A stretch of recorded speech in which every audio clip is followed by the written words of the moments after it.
Chamisa chisa Yesu tendai chamisa watakakuwana tendai chamisa wanashe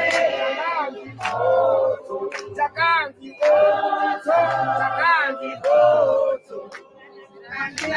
Vanyamai tendai chamisa Vaile tendai chamisa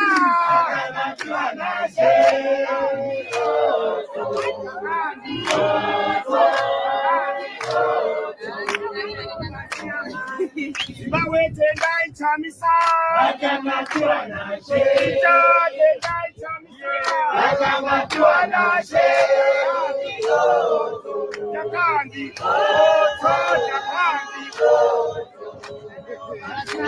Kuzaka tendai chamisa Uruwale tendai chamisa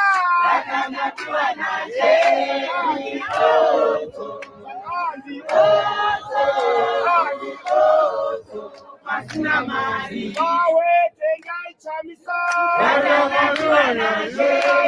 tendai chamisa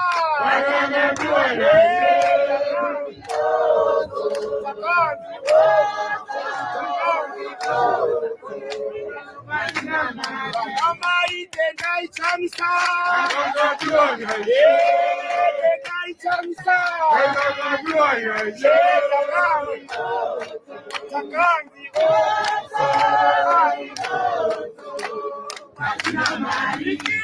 tendai chamisa tendai chamisa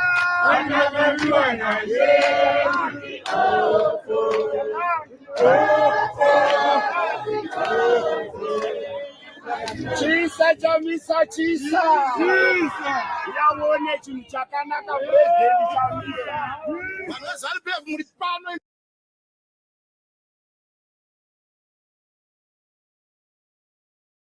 This is Letter from America for April 7, 2022. Today's topic is nationwide discontent and dissatisfaction with ZANU PF boo boo boo Pumura politics is gathering momentum. This was a week of extremely bad news for Mnangagwa and ZANU PF. First, Citizens Coalition for Change members of Parliament made a triumphant entry into Parliament and found sad-faced, gloomy-faced and dejected ZANU PF MPs who were and are still in shock that a 2-month-old CCC trounced Wakazhambura the 62-year-old Dizzy Pachinoi party at the March 26 by-elections. ZANU PF members have still not completely recovered their credibility from a similar embarrassment that happened in a bizarre event in 2007. It was called the Dizzy Pachinoi incident. In 2007, a self-proclaimed spirit medium, Rotina Mavunga, real name Nometa Tagarira, convinced the ZANU PF political bigwigs that refined diesel was oozing from a rock in Chinhoyi. Even the late President Mugabe chaired cabinet meetings in which claims by the grade 3 educated Mavunga were discussed at length. A high-powered government delegation packed with people like State Security Minister Didimas Mutasa, Defense Minister Sidney Sekeramai, and Home Affairs Minister Kembo Mohadi were sent to Chinhoyi. The self-proclaimed spirit medium held a pipe out of which poured diesel to the sheer amazement and jubilation of the ministers. What they did not know was the pipe wound around a rock to a truck loaded with diesel. When they discovered that they had been fooled, they arrested the spirit medium. But ZANU PF was the butt of unending jokes. Several years later, one of those ministers was to officially open a dustbin in Chitungwiza. And believe it or not, these are the same people who have misruled for Zimbabwe for 42 years and are still in power to this today. Now, back to this week in Parliament. If ZANU PF had, as is well known now, hoped to keep the former MDC alliance stalwarts out of Parliament, they were dead wrong. But even more ominous for ZANU PF was the fact that the CCC MPs were and are the wind of change of national discontent that is gathering momentum. And that wind of change blew open those doors to Parliament for the CCC MPs. To the utter disgust of ZANU PF Speaker Jacob Mundenda, whose shrieking voice constantly berated the CCC MPs with threats of damnation, his bullying tactics did not damper the excitement and enthusiasm of the CCC MPs, whose colleagues banged loudly with their fists on their desks to welcome each other. CCC MPs ignored the speaker for whatever he said, and they shouted even louder, "Yellow, yellow, yellow." One CMP was heard to say, "Tadzoka tawa yellow. We are here, we are yellow and better." Speaker Mudenda, who in the past has responded to and complied with every illegal letter of recall from the ZANU PF acolytes, Thokozani Kupe and Douglas Monzora, must have had an egg in his face when some of the same people he kicked out came roaring back triumphantly as CCC members of Parliament. Attempts to block CCC MPs from entering Parliament because they were wearing yellow ties failed. The MPs stormed in and completely ignored the Speaker's ruling that they should not wear yellow ties. Welcome to the new era of defiance politics. In a remarkable contrast, the Economic Freedom Fighters, EFF, MPs in South Africa wore their red party dress styles to reflect what they stand for. No one bothered them. They were not called to order, except when they misbehaved, of course. Even Mnangagwa wears his turkey scarf on some official occasions. Nobody has complained, except to the nickname Tongombea Scarfman. The people of Zimbabwe had effectively overruled Mudenda and his ZANU PF henchmen and returned the recalled MPs with bigger electoral vote margins. All efforts by ZANU PF to persuade the people of Zimbabwe to vote for Monzora and the surrogates in the now defunct and abandoned MDC-T alliance were rejected soundly when Monzora was equally soundly defeated. It might serve his professional reputation, if there is still any, if the Speaker of Parliament would stop being an errand boy for angry ZANU PF MPs Monzora or Kupe. The third issue that made for a miserable week for ZANU PF was a fact-based expose of corruption in Zimbabwe and how it is affecting the country.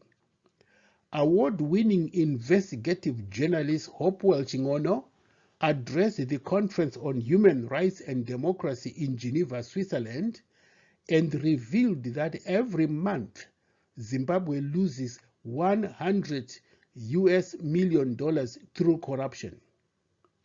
Other reports say corruption costs Zimbabwe more than $1 billion every year. Chingono said that if corruption was stopped, all of this money, which amounts to billions of dollars, could be used to support health services and other infrastructure in the country. Chingono posed the question, how can Zimbabwe, which is so rich in resources, be so poor? According to statistics, more than 60% of Zimbabweans live in extreme poverty. And yet another development that contributed to a bad week for ZANU PF was the mysterious death of a ZANU PF thug who criminally drove and killed a CCC member. For people with the Diziri Inchinoi mindset, this must have been another baffling event in the week. An online newspaper report read, John Namburo, the ZANU PF Central Committee member who ran over a CCC member on election day in a hit-and-run incident and had been terrorizing villagers in Ward 2 in Chawana, has died. No one knows what killed him, as he was not sick. And this will send shivers down the spines of ZANU PF thugs. By all accounts, the main takeaway from the recent by-elections in Zimbabwe demonstrated two objective facts in the country's political landscape. The first undisputed fact was that the 2-month-old CCC gained a landslide victory. CCC is now the political force in Zimbabwe. The second undisputed fact is that it is slowly sinking into the ZANU PF mindset that there is a national wave of discontent and anger at this party that has been in power for 42 years. Indeed, as former British Prime Minister Harold Macmillan said in 1960, the wind of change is blowing across Africa. Fast forward 62 years. Today, Zimbabwe is at the cusp or receiving end of the wind of change. Of course, ZANU PF has known all along, for many years, about the discontent against its despotic rule. But what ZANU PF had in the past refused to accept until now is the extent of that discontent, that frustration, that despair, and the fact that this discontent is gaining momentum across the length and breadth of the country. Three things frighten ZANU PF right now. First, Zimbabwe is now a tinderbox of national discontent, nationwide frustration. The vast majority of Zimbabweans have had enough with ZANU PF. The word Zrakwana, Sokwanele, enough is enough, has now gained a real momentum. Young Zimbabweans, who form more than 70% of the country's population, see no future for themselves in the country.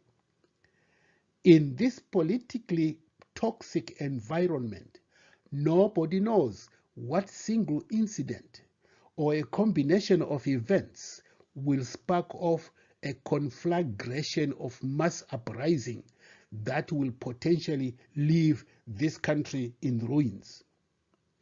Secondly, ZANU PF knows and fears that the army and police are getting tired of protecting party officials and thugs through arbitrary persecutions and beatings and assaulting opposition CCC supporters.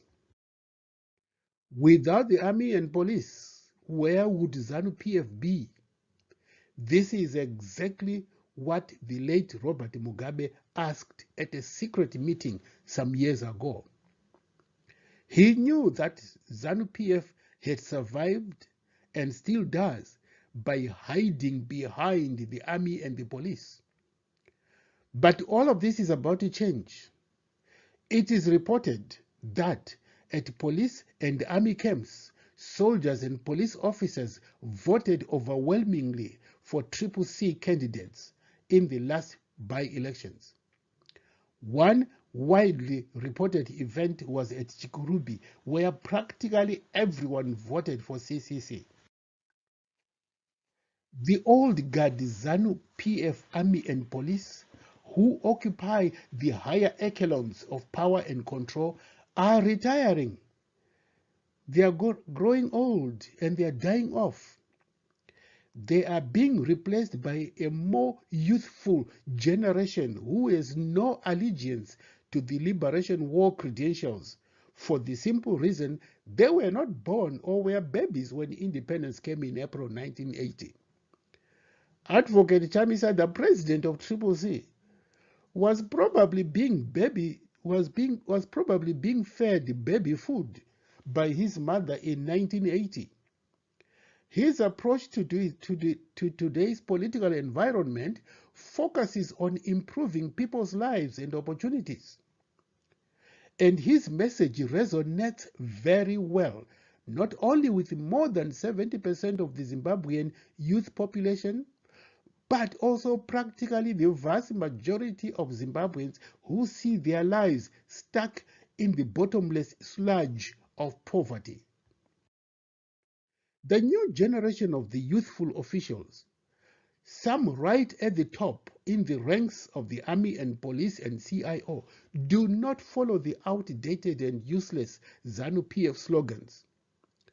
Even many members of ZANU PF are probably getting tired of their sing-song. We should continue to be in power because we fought the armed struggle or Chimurenga for the liberation of this country.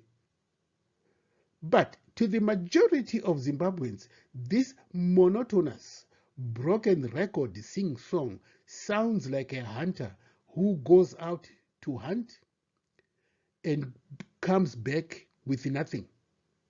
Yet he still boasts he went out to hunt, but he didn't bring anything to the family. Unconfirmed reports suggest that the new officials in the army and police have been telling ZANU PF leadership they will be professional in their dealings with the criminal elements, regardless of what party they belong. They have also said they will follow the military and police rules as specified in the police and army manuals. The 2001 Police Act stipulates that it is an offense for a police officer to use unnecessary violence towards or neglecting or in any way ill-treating any person in custody or other person with whom he may be brought into contact in the execution of his duty. The United Nations Basic Principles on the Use of Force and Firearms by Law Enforcement Officials provide that whenever the lawful use of force is unavoidable, security forces need to use restraint and act in proportion to the seriousness of the offense. Law enforcement officials should not use firearms against people except to protect against the imminent threat of death or serious injury.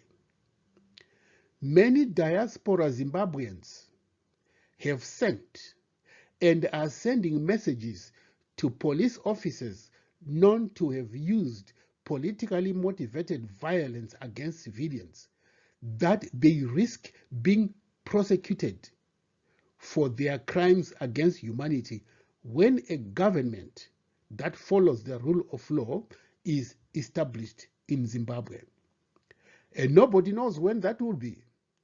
It could be in 2023. Police are now aware they can, for the most part, be easily identified not only by members of the public but also by fellow police officers who may not approve what they are doing. They also know that their names and pictures can be published in the social media for the world to see. And third, the new generation of Zimbabweans are not easily scared of ZANU PF intimidation, threats, and acts of violence anymore. They confronted the police in Gokwe and Kwekwe, where the CCC rallies had been banned and ZANU PF thugs had attempted to disrupt those rallies. They have discovered, to their pleasant surprise, that ZANU PF is Zizi Risina Manyanga, an old story of an owl that boasted its ears were horns in order to strike fear and loyalty among other birds. But the birds soon discovered that this was a false claim. Moreover, ZANU PF is discovering that their threats and acts of violence are now meeting a strong headwind of defiance. Young CCC members are now successfully confronting those ZANU PF thugs. The youths recognize the policy of CCC as elaborated by President Chamisa of a peaceful political campaign and to avoid as much as possible engaging in violence. However, Firebrand, CCC Deputy National Chairman Job Sikala points out that under the international law, individuals have a right to defend themselves in whatever way they deem fit if they are attacked. CCC youths now have the mechanisms to spontaneously react when their colleagues are under attack. In one case, a farmer tweeted, "Wonderful, our youths have managed to repel the attacks from ZANU PF thugs and things are calm now at a rally in Kwekwe." There are other situations where the CCC youths have been able to subdue the ZANU PF thugs who were assaulting their colleagues. In Gokwe, CCC youths stood up against police who had brought water tanks to disperse the CCC rally. The youths did not disperse, but stood defiantly. Eventually, the police retreated as the youths threw stones at them.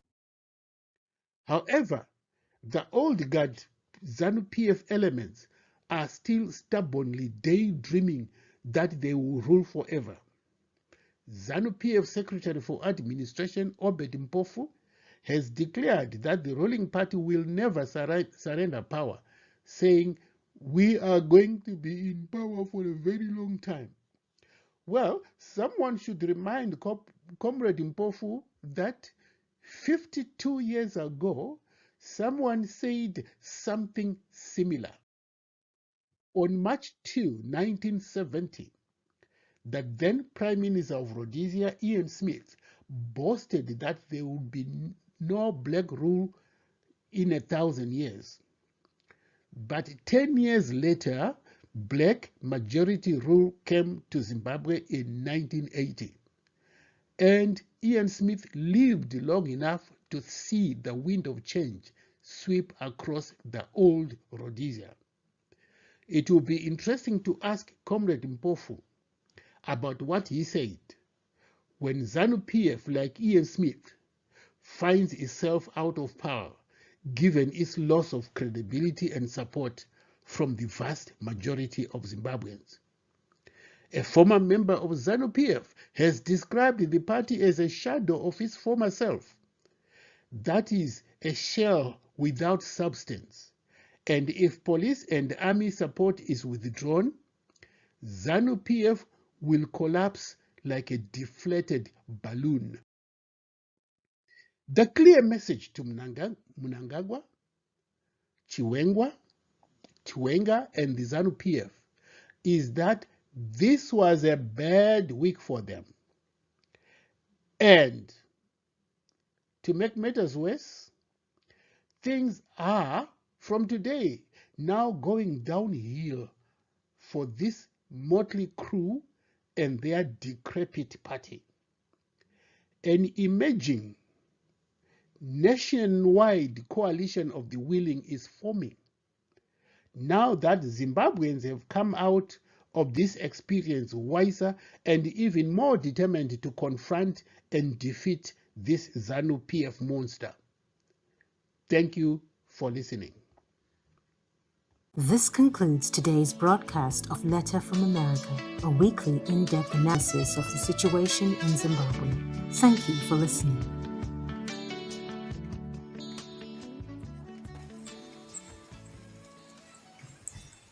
This concludes today's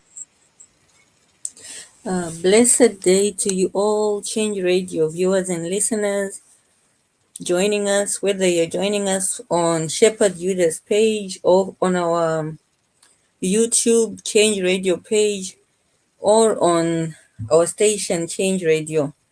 Warm welcome to this week's episode of Letter from America, which was produced and is narrated by Dr. Stanford Mukasa, a Zimbabwean citizen who is living in America.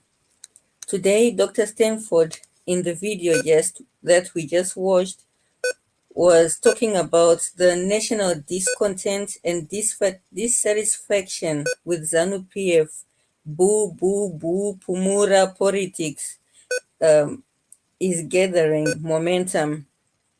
In his video, he just outlined many examples of the evidence that Zimbabweans are increasingly becoming discontent and unhappy with the politics of the ZANU PF led by the Boo Boo Boo and Pumura politics leaders.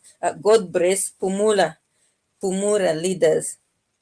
Let me just acknowledge our viewers and listeners who have posted comments. We have Fidelis Nyati, who said, boo boo fuchuzanu chanua. That's I guess that was a joke. Eddie Lyon says, was she even a spirit medium? Spirit mediums don't do evil. They were just smashed by a crook who did one better at their own game, Makoronyera. I suppose Eddie Lyon here is referencing the story of the alleged spirit medium who claimed that she had found oil coming out of a stone in Chinoi, diesel coming out of a stone in Chinoi. And he's saying that spirit mediums are people who don't do evil. And we can mention names like Mbuya Nehanda, Sekuru Kaguri. Those people, our heroes today, they were spirit mediums, and the work that they did was not for evil, it was for the good of all Zimbabweans. And so Eddie Lyon is pointing out that this woman was not really a spirit medium. She was actually a crook, just like the ZANU PF government.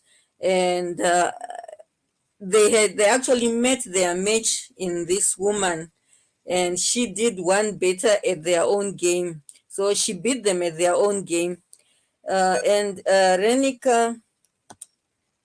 Renika Easton says, but Madara ese ZANU akatambwa tenya in the name of wanting diesel. Vakawachiswa kuitwa madofo chaiko. Yes, exactly, my sister. The Bible says it, that our desires are the ones that lead us into temptation. Kuda zvinhu ndokwakaita kuti vatambwe nawo nemwana mudika akadaro, madhara ese wayaya. In addition to the video that we watched, I would just like to talk about an incident that happened in Diepsloot, South Africa today, where a Zimbabwean national was allegedly stoned and set on fire and killed by South Africans. We have here some Twitter posts that we can go through just to get an idea of what happened. The news hoax says a Zimbabwean has been killed overnight by a violent mob which was hunting down foreigners in Johannesburg's Diepsloot township as anti-immigrant activists escalate attacks. The SABC reports residents in the area accuse police of failing to tackle the high crime level. So what happened is there are anti-immigrant activists who were going around in neighborhoods in Diepsloot searching for illegal immigrants. And here is a picture of what I presume are the activists who had barricaded the roads here, possibly to investigate and see if there are any illegal immigrants in the cars trying to drive past.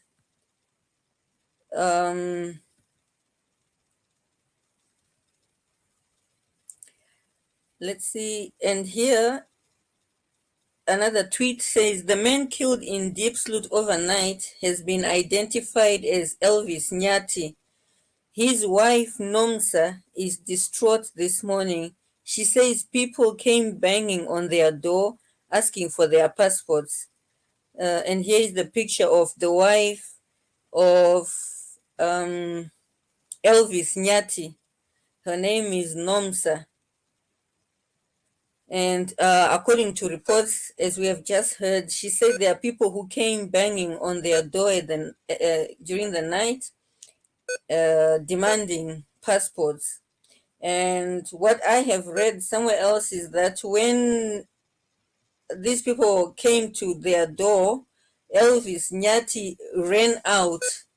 He ran out of the house, and then the mob caught him and they beat him up and they set him on fire.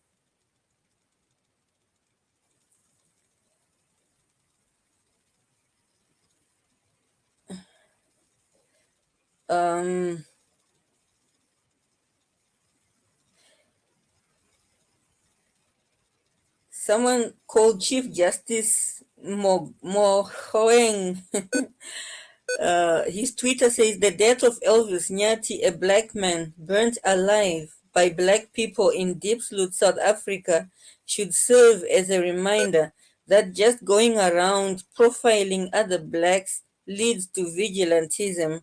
A black man shouldn't die for what's happening in South Africa. RIP to his family. We also have a video that we would like to share with you. It is graphic, so for those who are of a nervous disposition, you might want to avoid watching this. It's a video of Elvis Nyati with his legs tied up, and he's on fire. It's really really heartbreaking what you will see in this video. If I may just warn you beforehand, here it is.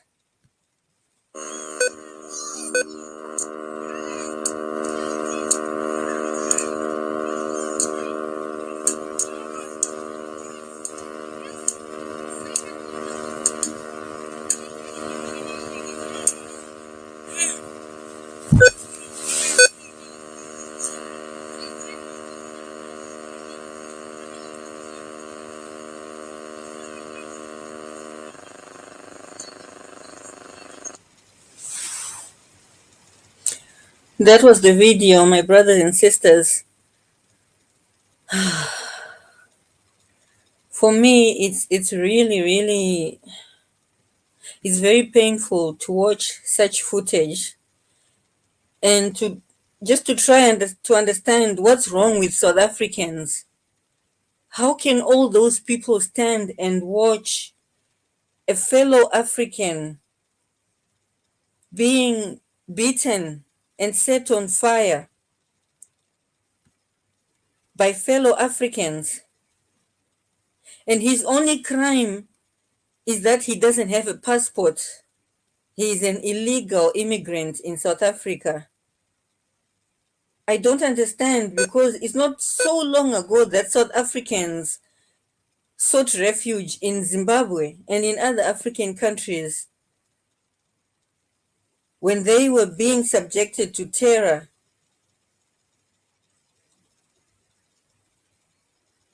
I don't understand. I really find it difficult to understand how they can watch, how heartless can people be. And they were even pouring more fuel on him as he was burning. What is wrong?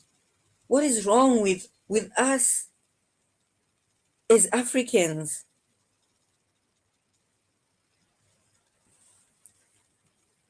It's really, really tragic, really heartbreaking. But I would just like to convey my condolences to all of us, because that is our brother who lost his life.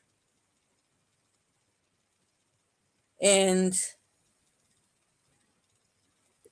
can this be a wake-up call to us all, especially those who are in countries neighboring Zimbabwe, in diaspora, but in countries that are near to Zimbabwe? Can we all just do everything in our power to go and register to vote and make sure that we go home in 2023 and vote, so that we don't have to live in fear? Because South Africans are uncontrollable. Their own government cannot control them. And once they have started like this, they are not stopping. They have killed many, many more people. We've seen much worse footage of xenophobic attacks on foreigners in South Africa. And now they've started going around in homes searching for illegal immigrants. This is not life, where you live in fear of being caught, whether you're at home asleep or on your way to work or at the job. They come even to workplaces to look for illegal immigrants. And just last week or 2 weeks ago, a similar incident took place in Cape Town, where Lesotho nationals were beating Zimbabwean nationals They went around in homes and at workplaces looking for illegal immigrants. But it turned out to be they were attacking all Zimbabweans, not only illegal immigrants, and a number of people lost their lives. So the situation in South Africa is never going to calm down so that we can continue to live in South Africa in peace. We need to just, if we can all just go home and remove this monstrous government so that we can create an environment where Zimbabweans can stay in their country and work in their country, and they don't have to leave their country to survive. I'm calling to you, my brothers and sisters, those who are in countries neighboring to Zimbabwe. Please do register to vote and ensure that you do vote so that we can bring change in our country. Another note, Hopeful Chingono was in, let's see, just a moment, please.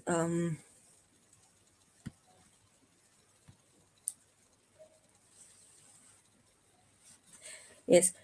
Hopeful Chingono was at the Geneva summit where he gave a speech in which he says that he exposed ZANU PF to the international community.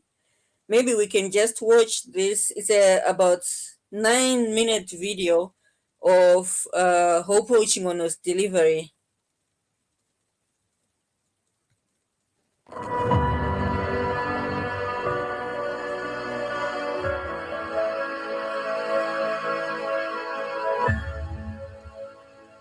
Good afternoon, everyone. My name is Hopewell Chingono. I'm from Zimbabwe. I'm honored to be here amongst friends and colleagues. Being here is a remarkable feat, considering that I'm from Zimbabwe. You never know whether you'll be allowed to leave the country or be arrested at the airport for having done nothing. It has happened to me so many times, as you shall hear. I was born 51 years ago at Harare Hospital. That is Zimbabwe's biggest hospital. Today, it has only 2 maternity theaters, and only one of them is working. Both maternity theaters were built in 1977 by the colonial government. It only costs $37,000 US to build a maternity theater. But the ruling ZANU PF government has never built a single maternity theater at the biggest hospital in Zimbabwe. For the past 42 years, it has been in power, and we are still counting. The government has blamed everyone except itself when 2,500 Zimbabwean pregnant women die each year from childbirth. That's the equivalent of 16 jumbo jets carrying only pregnant Zimbabwean women, crashing every year and killing everyone on board. Right now in Zimbabwe, the whole public health sector does not have a single radiotherapy cancer machine. If you get cancer in Zimbabwe today, it's a death sentence, you will die. It costs only $2 million US to buy a cancer machine, and yet we don't have one. As a journalist, I ask questions like why such things were allowed to happen and are still allowed to happen in Zimbabwe. Why are we so poor, yet the country is so wealthy? We have got almost every mineral you can think of under the sun, from diamonds, gold, platinum, but our people are living in abject poverty. They don't have clean drinking water in their homes, in cities, not even rural areas. I studied journalism at the Zimbabwe Institute of Mass Communications, then moved to England to get a master's degree, and it was there where I was trained to become a foreign correspondent. Whilst I was away, the ruling ZANU PF had become so unpopular that the party's president at the time, Robert Mugabe, and his goons embarked on a violent land reform campaign, killing white farmers and looting their properties in a desperate attempt to regain political support, which it had lost because of the looting of public funds, the plan of the country's natural resources, general incompetence, mismanagement of the economy, and nepotism. Anyone who was perceived to be against the violent land seizures was called a Western puppet. This is how the ZANU PF ruling elites deflect genuine and legitimate criticism. The assumption is that Black people, we are not capable of thinking for ourselves. We need a white man to tell us that we don't have water today. We need a white man to tell us that today you are sick, you don't have medication, is because of the government. We are made to feel like anything that we say as citizens and complain about is because of the white man who is giving you these bad ideas to fight against the government. Land reform was a very important thing that we all admired and wanted to happen. But it was pointless to have a land reform that was violent. There was no need for violence. And our economy is broken down, and the government will tell you that it's because of Western sanctions. But the violence that was used during land reform and the looting of the properties of those farmers resulted in basic things like fences being taken down and cattle mixing with wild animals, getting foot and mouth. We were exporting beef to Europe. We were not able to do that anymore because of foot and mouth. And that's why I say that the violence was not necessary. We could simply go and legislate in parliament and not have violence. As the violent land seizures continued, so did the attacks on foreign journalists who were stationed in Harare and across the country. They were called agents of Western imperialism, and they started kicking them out one by one. So when the BBC correspondent was kicked out, I asked the then BBC editor responsible for Africa if I could do the job. We agreed, and I moved back to Harare, only to realize just how much things had changed in the 9 years I'd been away living in England. When I applied for accreditation as a BBC correspondent, my former lecturer, now in charge of accreditation, declined, but then called me privately to his office. He told me that it was an instruction from the top not to give me accreditation, and that my once best friend at college was now the regime's media gatekeeper. I could only become a BBC correspondent, according to my former lecturer, if I was prepared to work with my former classmate and former best friend, who was now an enabler of the regime. So I went back to England, this time to start documentary film. Upon returning, I made an award-winning documentary film called Pain in My Heart, looking at HIV and AIDS in Zimbabwe. It was a political metaphor for what was happening inside my country.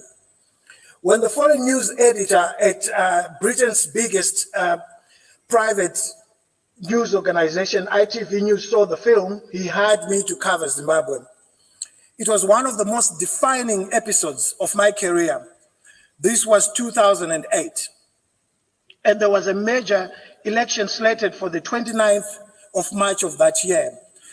But the Zimbabwe Electoral Commission refused to accredit me to cover that election. Privately, insiders within the commission told me that I had been declared a national security risk. Those of us that live under autocratic rule understand what that means. If you are fighting, criticizing, or opposing corrupt rule, you are deemed a national security risk because you are opposing what is bad. Like I said to you, we do not have a cancer machine in my country. If I say that, I'm becoming a national security risk because I'm saying things that are not supposed to be said. I covered the election anyway, and when ZANU PF and Robert Mugabe lost the election, they refused to relinquish power or even release the election results. Instead, they attacked our citizens with ruthless violence, and I found myself at the center of it as the first journalist to break the post-violence story on international television. I also found myself looking over my shoulders as the state security and police officers started tailing me and other journalists to instill fear in us. Autocratic regimes survive on instilling fear in citizens. I would move houses every night, fearing abduction by state security agents. Other critics were abducted and disappeared for days, only to be released having been tortured. One such critic was taken away from his home. His name is Itai Zamara, and we have never seen him again. He was a journalist. By the time things calmed down, the state had murdered hundreds of its supposedly opponents. And after a coup in 2017, the military killed 6 civilians in cold blood during post-election protests. And since then, after President Mnangagwa took over, he has proven to be more brazenly corrupt than Mugabe ever was. His corruption has destroyed our economy, healthcare system, and other public services like roads. Most of our roads are potholed. As I said earlier, most people don't have access to clean drinking water, which is a basic human right. To understand the terrible economic decay of my country, when I started my journalism career in 1991, Zimbabwe's economy was bigger than that of Kenya. 30 years later, in 2022, Kenya's economy is 5 times bigger than that of Zimbabwe. And 1 in 2 Zimbabweans are living in extreme poverty. In 2019, I set up an organization I named Save Our Hospitals. This gave me a wide open window of opportunity to see the healthcare system up close and very personal. I became an accidental investigative journalist, something that I had not set out to become. I learned that all Zimbabwe's 6 central hospitals only needed $50 million US dollars to run efficiently without shortages. Yet doctors and nurses had no gloves, and up to now, they still don't have the gloves.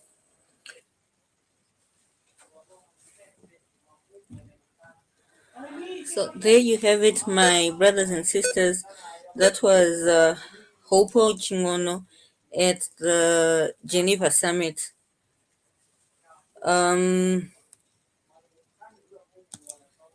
would like to take this opportunity to just thank you for joining us for this week's episode of Letter from America, which was titled National Discontent and Dissatisfaction with ZANU PF Boo Boo Boo Pumura Politics is Gathering Momentum.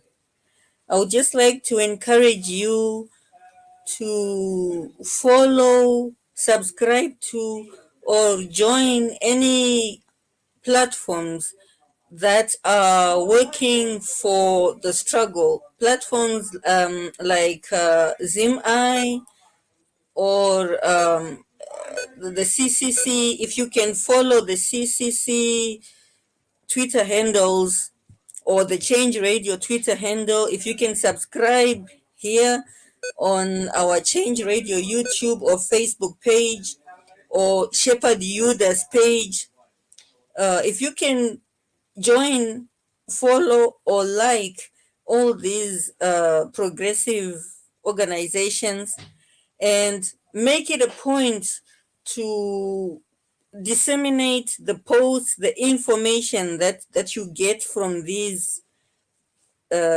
platforms, because the struggle that we are in can only be won when all Zimbabweans awaken to the realization that we need to do something, and to do it now.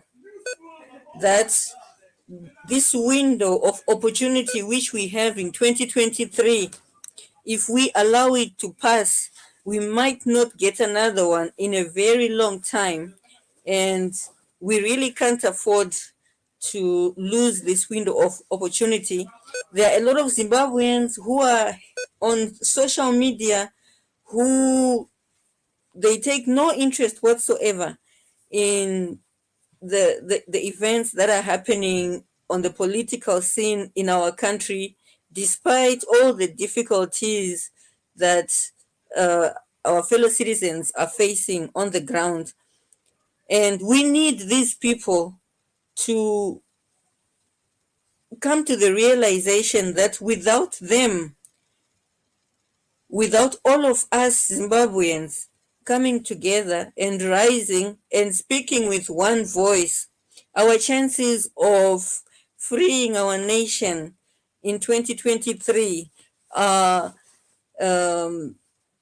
they are not maximized, and we need to make sure that we do everything in our power to bring change in Zimbabwe come 2023.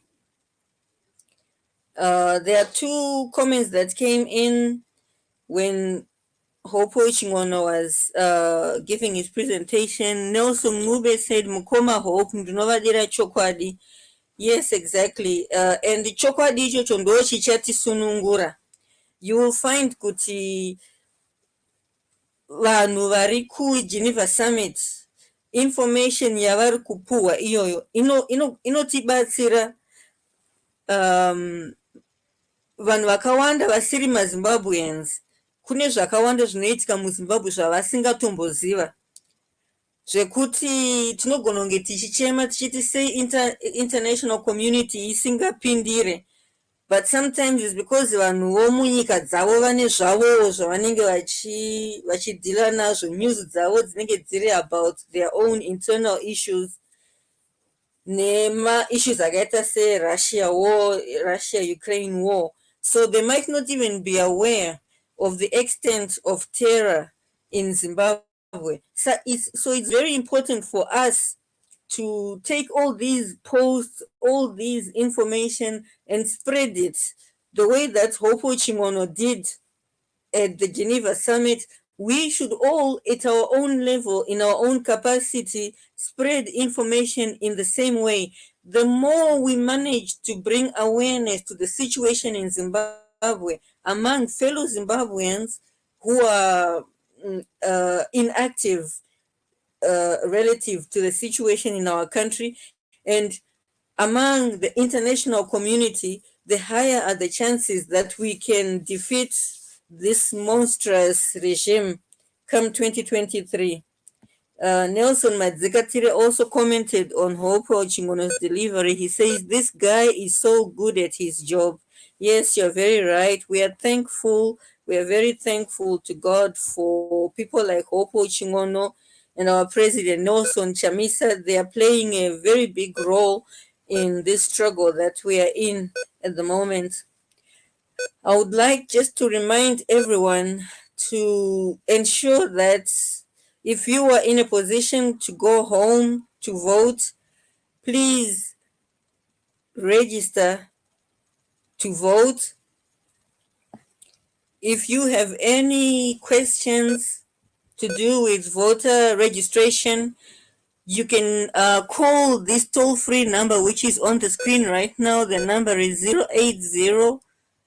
080-80219, and you should be able to get answers to your questions. The number once again is 080-80219.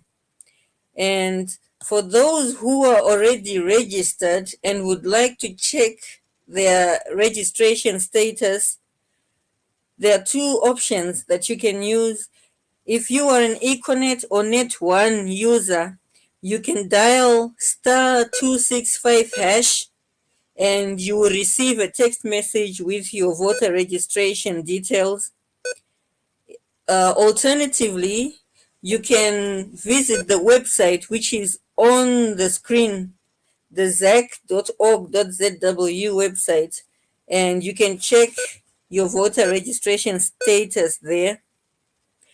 We encourage you to check your details, ensure that your details are correct so that you do not have problems when it comes to the voting day. Having said that, I would just like once again to thank you all for joining us, and thank you so much for those who posted comments, and to wish you a blessed day wherever you are and a blessed week ahead. Keep an eye on this space. We always have more stuff coming up. We shall leave you watching a video by, I think it's Nyasha Muzinda. Ngapinda Hake Mkomana is the name of the track. Yeah, Citizen Coalition for Change, New Great Zimbabwe, one people, one nation, one vision. Simuka Zimbabwe, Simuka, Chamisa Chete, Ngapinda Hake Mkomana, Abinde,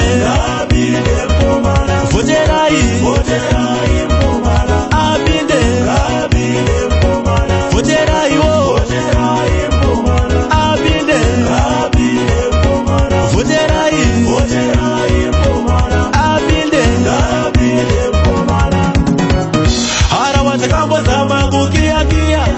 Asikutonganika kudikia Mukomana ntia dekia Yellow yashika banyaya tati.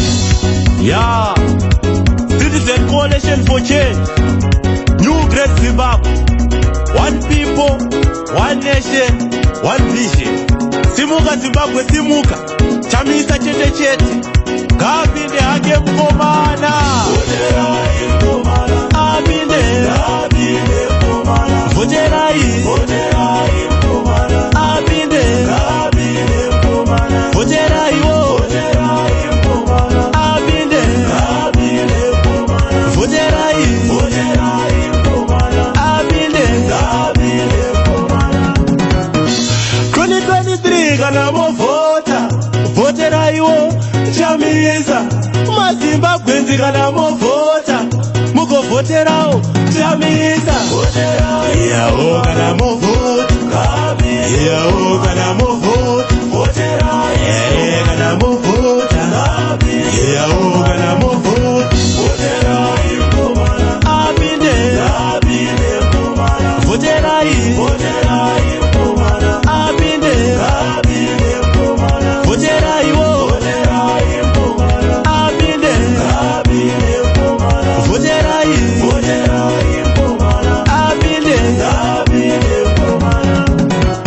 Harawanza kambo zama kukia asikutonganika kudikia Mukomana ntia dekia Yellow yashika banyaya tati. Yeah, Citizen Coalition for Change,